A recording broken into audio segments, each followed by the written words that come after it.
జగన్కి సూట్ కేసులు ఇవ్వాలన్నటువంటి తెలియట్లేదు కానీ మంచి చేసినప్పుడు మంచి మాట్లాడాలన్నటువంటి కాన్సెప్ట్ని మర్చిపోతున్నటువంటి రోజుల్లో కీలకమైనటువంటి పాయింట్ ఏంటంటే బుద్ధి బుర్ర కాసింత జ్ఞానం ఉన్న ప్రతి ఒక్కడికి కూడా ఆంధ్రప్రదేశ్లో స్కూళ్ళు ఎలా బాగుపడ్డాయో తెలుసు. 100కి 100 బాగుపడ్డాయి అని చెప్పేటటువంటి మూర్ఖత్వం అమాయకత్వం నా దగ్గర లేదు. ఖచ్చితంగా 100కి 50 నుంచి 60 దాకా ఇప్పటికి బాగుపడ్డాయి. ఇంకా 40 బాగుపడాలి. దశల వారీగా నాడు నేడు కింద స్కూళ్ళని బాగు చేస్తున్నారు. ఇది ఎవరు అవునన్నా కాదన్నా పచ్చి నిజం.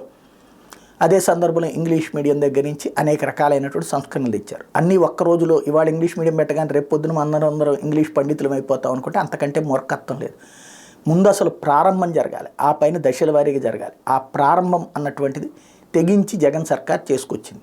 కార్పొరేట్ విద్యా వ్యవస్థకు పోటీగా స్కూళ్ళని డెవలప్ చేస్తున్నమాట వాస్తవం. అయినా కొన్ని ప్రాంతాల్లో ప్రైవేట్ స్కూళ్ళ ఆధిపత్యం అక్కడ ప్రభుత్వ స్కూళ్ళకి వెళ్ళట్లేదు.